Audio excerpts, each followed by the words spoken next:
Sziasztok! 2026-os év a bikák számára, erre vagyunk kíváncsiak, gondolom ti is, én is, és megnézzük, hogy mit hoz a bikák számára. Úgy csinálom, hogy 2 különböző kártyából, a Gilded Riveriből, és kérek minden hónapra egy-egy lapot, és aztán egy ilyen nagyon szép őszi Lenormand kártyát, amivel biztosan még nem csináltam videót, illetve az kosokét már megcsináltam, de máskor még nem láthattátok, és ezzel nézzük meg, hogy milyen energiák várhatók 2026-os évben a bikák számára. Bárki, akinek a napja, holdja és a főtengelyek, és bármilyen bolygóhalmozódása a bikában van, de tulajdonképpen, ha ide találtál, akkor elképzelhető, hogy valamiért ide kellett jönnöd, és valamit itt hallanod kell, amit majd elmondok, és az neked fog szólni. Tehát javaslom, hogy majd nézzétek újra később is a videót, vagy akár többször is megnézhetitek, mert a kosoké például olyan volt, hogy azt én legalább 5-ször megnézném, de hát majd meglátjuk, hogy egy bikák számára mi jön ki, úgyhogy kezdjük is. Kezdem havonként, tehát az a kérdésem, hogy mi várható a bika jeggyel érintettek számára 2026-os évben, bárki, aki ezt a videót megnézi, nekik január hónapra mi várható. Nézzük, január, február, március, április,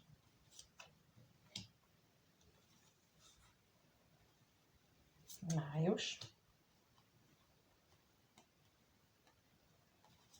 június. És aztán nézzük a júliust. Július, augusztus, szeptember,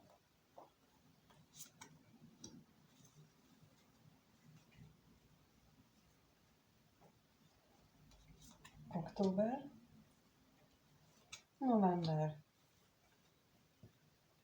és decemberre. December nehezen akart megmutatkozni. Nem nagyon éreztem, hogy mi az, amelyik jó lenne, illetve sokat éreztem pontosabban így, hogy nem bírtam eldönteni, hogy melyik az. És akkor most kiegészítő információkat, hogy mi fog érkezni a bikák számára januárban. Egyet kérek januárra, februárra, március, április, május, június, július, augusztus, szeptember,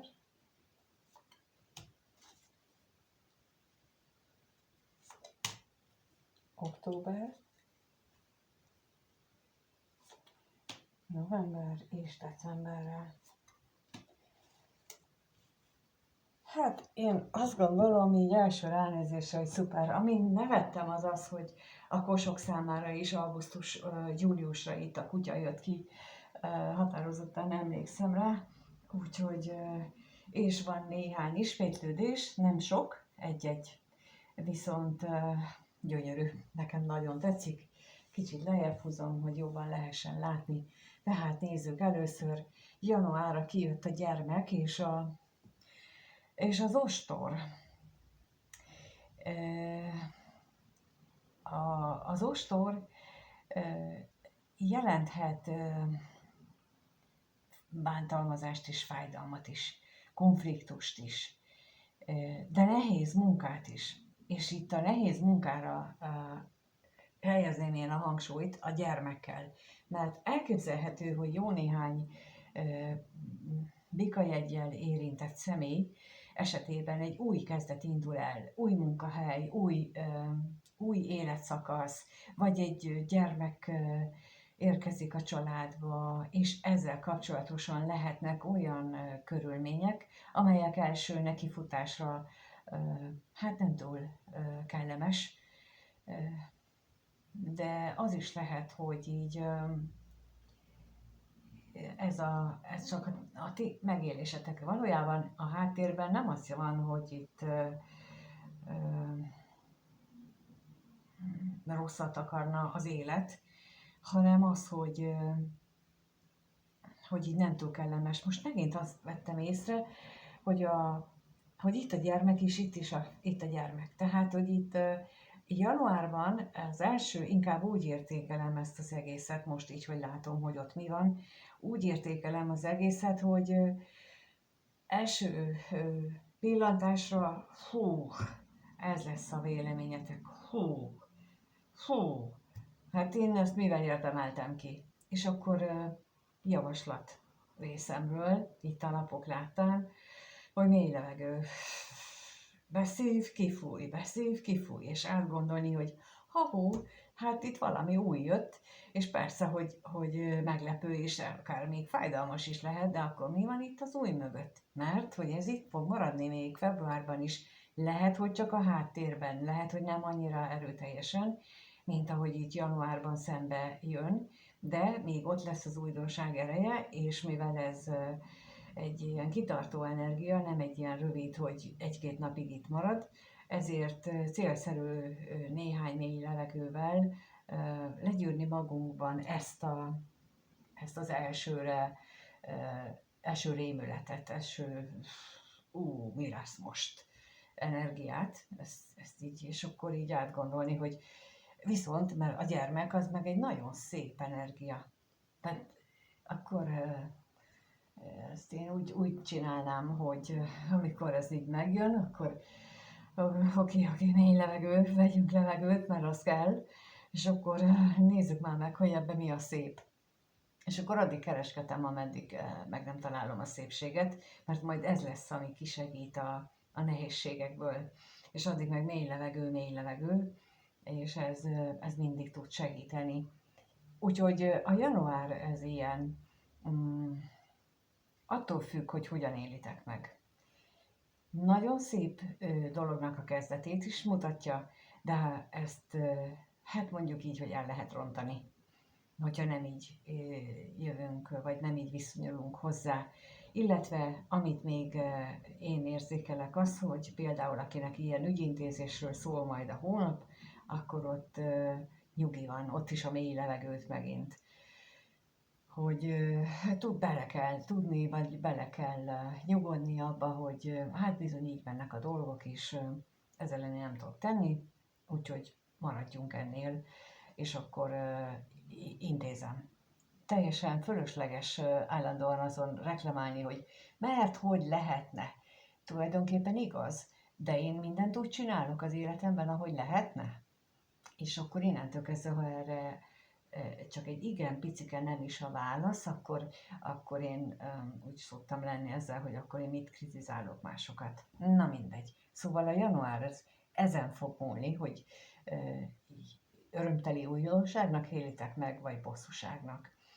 A február ez sokkal jobb energiát mutat, mert megmarad ez a pozitív dolog, bár már kisebb súlyjal, viszont azért lesz kisebb súly, mert jön valami jó, valami új hír, valami új dolog, ami háttérbe szorítja ezt a januári jó lehetőséget, és a februárban valami olyan új dolog indul be,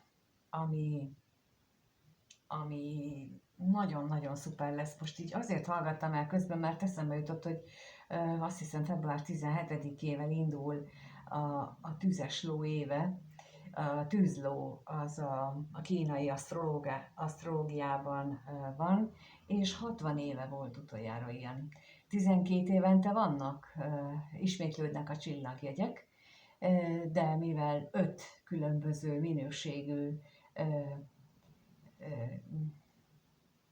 ilyen évek vannak, tehát a ló, patkány, kecske, sárkány, kígyó, ilyen évek, de 5 minőség van, ezért tüzes lóév utoljára 60 évvel ezelőtt volt, 1966-ban, úgyhogy a 66 februárjától 67 februárja, nem emlékszem, hogy pontosan mikor, dátumra, de ott, akik ott születtek, ők bizony a tüzes ló évében születtek, és a tüzes ló az egy nagyon energikus, kreatív, mindenkit képes magával ragadni energia, párosítva ezzel a hintázó gyermekkel, az azt jelenti, aki nem egy ilyen kicsit szomorkás, kicsit komoly, nem, látjátok, ez a gyermek, ez egy már felszabadult vidám, tehát ez már lehet a tüzes ló hatása, és ennek az eredménye mutatkozik meg a későbbiekben is, szerintem most így, ahogy végignézek rajta. Mert a március hónapra érkezik az egér. Mondanám, hogy az egér az, ahogy szokták mondani, elrág mindent, és itt is az látszik, hogy még az írótollat is elrágja, meg megrágták már az almát, a kenyeret, a sajtot, szóval mindent is. És ez azt jelenti, hogy jót és rosszat is. Itt lehetőség van egy új kezdetre. És én ezt emelném ki belőle, hogy a március, a tavasz. Ugye márciusban van március 21 körül van a napi egyenlőség, az az asztrológiai tavasz, az asztrológiai új év kezdete, az asztrológiai, nem a meteorológiai tavasz, úgyis az asztrológiai új év kezdete, az ott van március 20 körül, és ahhoz, hogy újra tudjunk kezdeni, új energiával tudjunk nekiállni a következő évnek, ehhez bizonyos dolgokat, hát mondjuk így, hogy el kell rágni, el kell tenni, meg kell haladni. Itt az a lényeg, hogy megtegyük, mert itt a fa van a kiegészítőként, és ebben az értelemben egészséget, növekedést és karmát is jelent. És ha ebben az értelemben nézem meg a fának a jelentését, akkor azt jelenti, hogy itt lehetőség lesz lezárni egy karmát, itt lehetőség lesz befejezni egy karmikus kört, ami lehet, hogy itt januárban már nagyon feszít bennünket, vagyis azokat, akik így a bika hónapjában, vagy bika jegyével érintettek, nekem a holdam áll a bikában, és itt januárban lehet, hogy ezt érzelmileg fájdalmasan élhetjük meg például, akiknek hasonlóan a holdjuk van ott, de azért lesz itt februárban valami segítség, és márciusban képesek leszünk a karmánkat, ami ehhez kapcsolódik, azt a karmát képesekké válhatunk lezárni.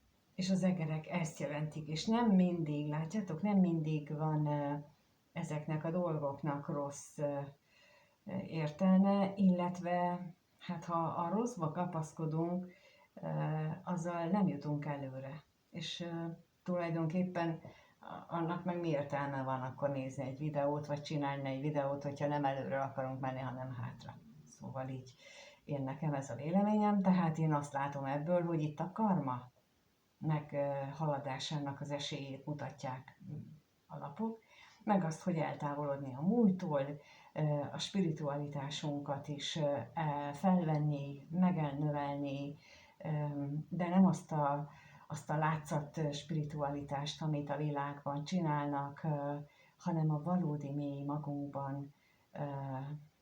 magunkba fordulást, magunkba nézést, tekintést, mert hogy itt a karma letételének ez a kulcsa. azért mondom el, mert itt ez nagyon fontos, és itt következő hónapban megint a karma lapja van a kereszten, az is azt jelenti, hogy a karma letétele, a karma meghaladása, és itt már kiegészítésként a nap jön. Tehát, hogy itt ez a 2 hónap, ez itt márciusban megteremtődik a lehetőség, és áprilisban pedig attól függően, hogy képesek vagyunk, illetve mikor leszünk képesek ezt megtenni, akkor áprilisban már láthatjuk az eredményét, ami nem más, mint a nap, vagyis a csoda. Minden kívül, belül jól érezzük magunkat, és úgy éljük meg az életet, hogy az egy csoda. És úgy megyünk át a májusba, hajóval, és itt pedig a hold lapjával. Én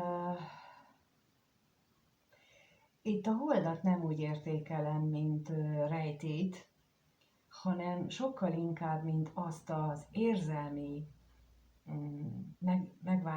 megváltozott érzelmeket,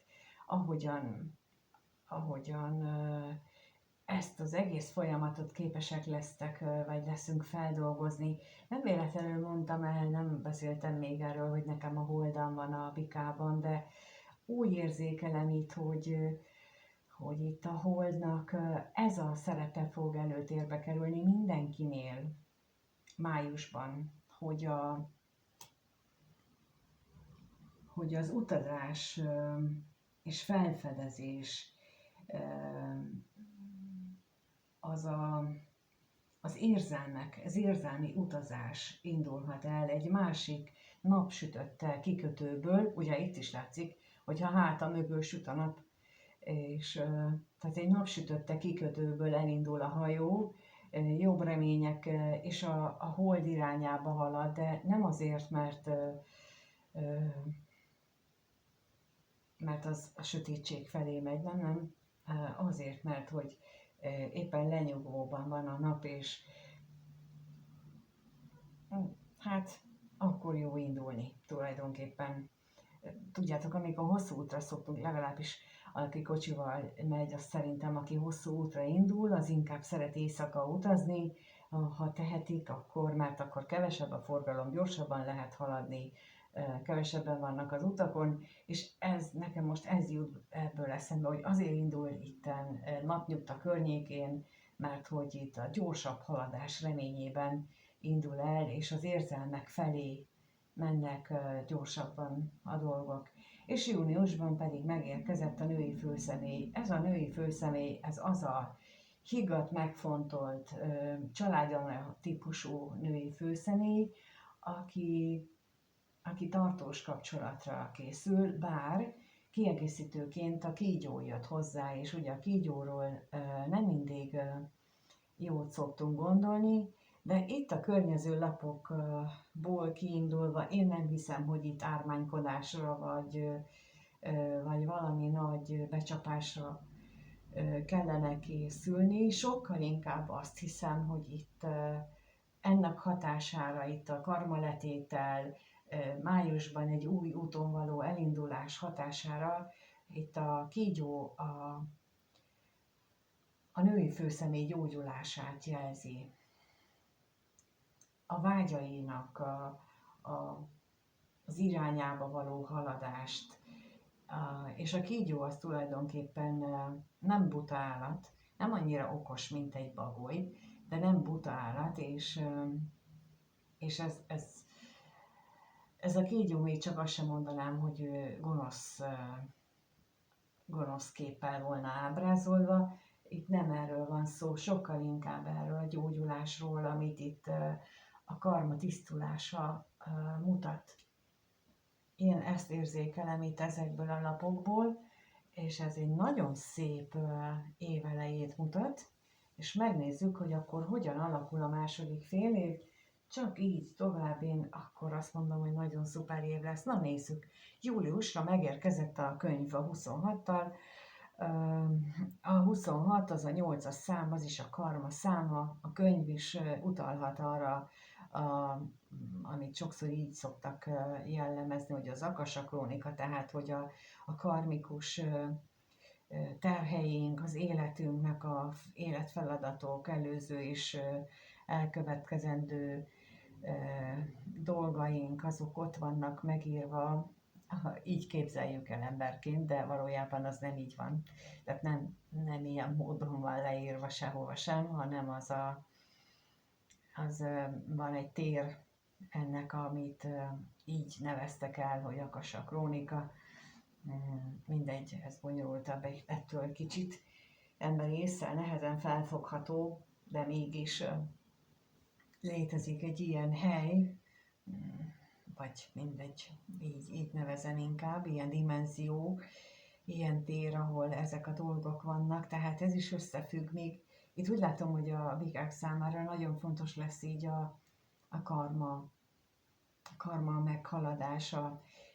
Néhány karma-asztrológus, illetve ott leginkább, de máshol is hallottam, hogy karmatörésről van szó. A karmát nem lehet megtörni, a karmát azt le lehet dolgozni, illetve le kell dolgozni. Egyes esetekben az idő múlásával csillapszik az ereje, és akkor ott már ilyen magától ki tud vezetődni, vagy jön egy segítség, aki egy olyan lélektárs, aki segít ebben a karmának a befejezésében, lezárásában, de nem töri meg, hanem csak segít felismerni, hogy mit kell lezárni, vagy mi a megoldás, amit egyedül nem tudunk, és így mondanám én a karmatörésnek, de én nem értek egyet azzal, hogy karmatörés létezne. Itt a kutya is azt mutatja, hogy kiegészítő információként, hogy támogatás érkezik, baráti támogatás, hiszen a kutya a barátságot is szimbolizálja, meg a bizalmat is, a lojalitást, tehát, hogy itt még folytatódik ez a sor, amit eddig is láttunk, és augusztusban olyan, minthogyha megjönne az eredménye, hiszen a halakkal a bőség is beköszönthet végre, megtapasztalhatjuk ennek a folyamatnak végre a pozitív hozadékát. Itt azért megjelenik a róka. És itt a róka arra figyelmeztet, hogy ne bízzuk el hirtelen magunkat. Legyünk óvatosak, legyünk figyelmesek, mert még nem sikerült végleg letenni, nem sikerült végleg befejezni itt ezt a karma lezárást. Bármennyire is mutatkoznak már az eredmények, ha túl korán kezdünk örülni, akkor itt még valami krach beüthet. Úgyhogy az augusztusra mondanám én azt, hogy óvatosan, csak nyugodtan, mert itt olyan események jöhetnek, ami megzavarhatja a nagy örömünket. Szeptemberben megérkezett a csokor, amelyik tulajdonképpen azt mutatja, hogy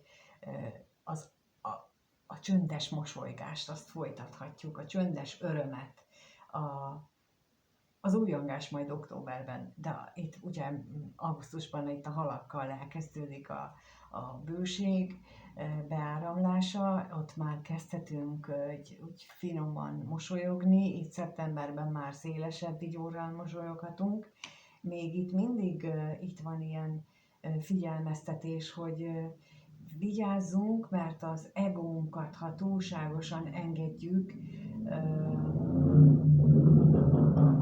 túlságosan is engedjük elszabadulni, akkor elszaporálhat bennünket, izolálhat a valóságtól, a külvilágtól, és azért mondom, hogy itt még csak óvatosan mosolyogjunk, mert itt mérjük fel a lehetőségeket, a veszélyeket, és hogy még mi maradt például ezekből abból a karmikus terhekből, amit itt sikerül feloldani eddig, Szóval itt még a maradékát takarítsuk el.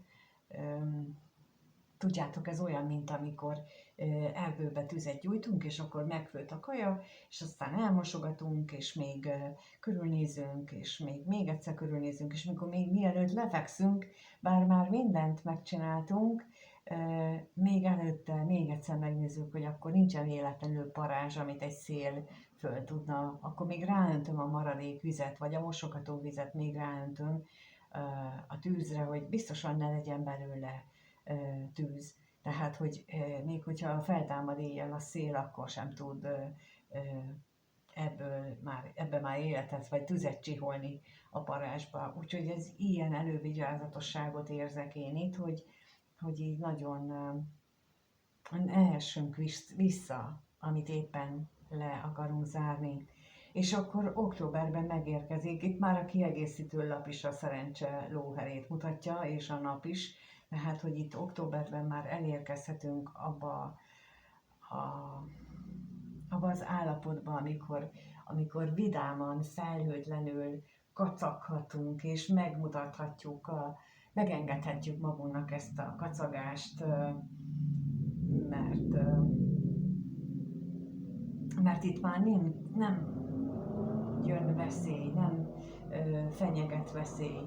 Bár itt novemberben, ha megnézem, itt a nagyítóval, és a felhő jött ki rá, az azt mutatja, hogy nem feltétlenül azt jelenti, hogy akkor most már életünk végéig nem lesznek problémáink, azt jelenti, hogy itt sikerül egy életszakaszt lezárni, ugye mint amit januárban itt egy új dolog indul, talán épp erre a karma lezárásra felkészítendő, és itt szép fokozatosan július, augusztus, szeptemberben ezt így meg is tudjuk valósítani, októberben kiélvezhetjük annak a felszabadultságát, az örömét, és novemberben meg azt mutatják a lapok, hogy érdemes lenne újra elmélyedni a lapokban. Érdekes, itt kártyalapokat, eddig még fel se tűnt, hogy kártyalapokat néz nagyítóval, hogy akár még el is ránézni, hogy vigyázat, nem durvák ezek a felhők még egyenlőre, de ez a felhőtlen napsütés az már kezd megszűnni, és akkor figyeljünk arra, hogy mi a következő megugrandó feladat tulajdonképpen.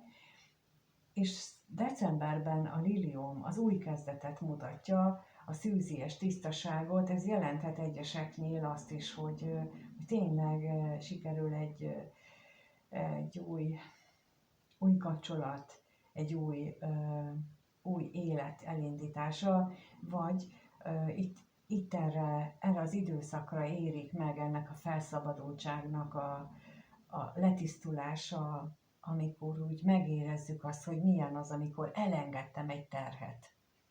És itt kezd beérni, és itt kiegészítő lapként a hegy jön.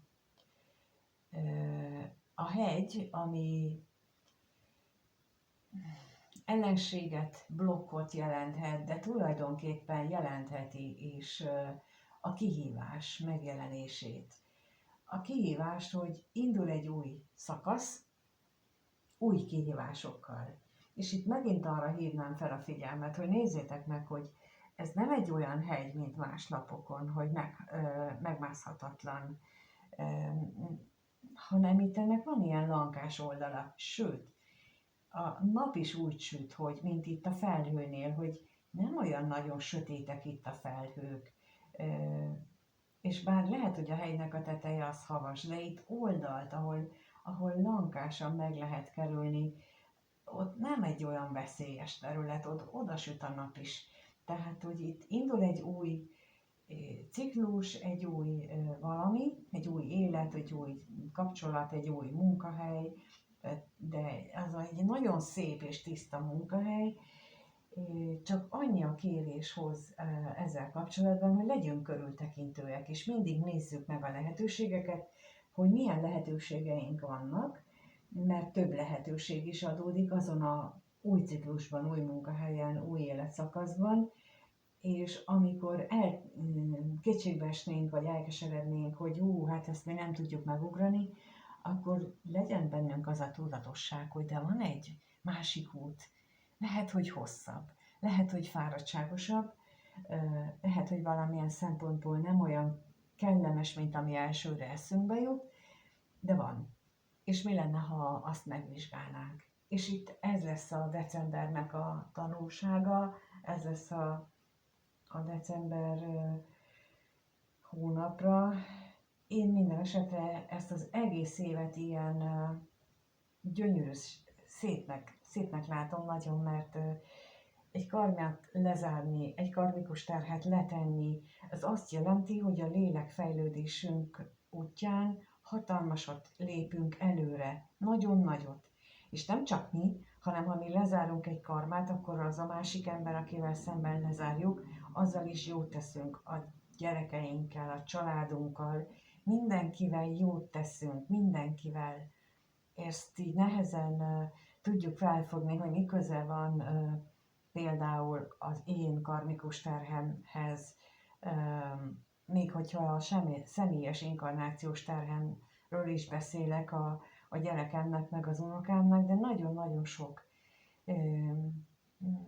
Ez majd lehet, hogy csinálok ezekről videókat a jövő évben, mert ez így mindennel összefügg, és én ilyen nagyon kerek egészben látom ezt az egészet, és azt látom ebből a 2026-os évből, hogy nem mondom, hogy nem lesznek nehéz pillanatok, de azt igen, hogy mindig lesz segítség, mindig lesz olyan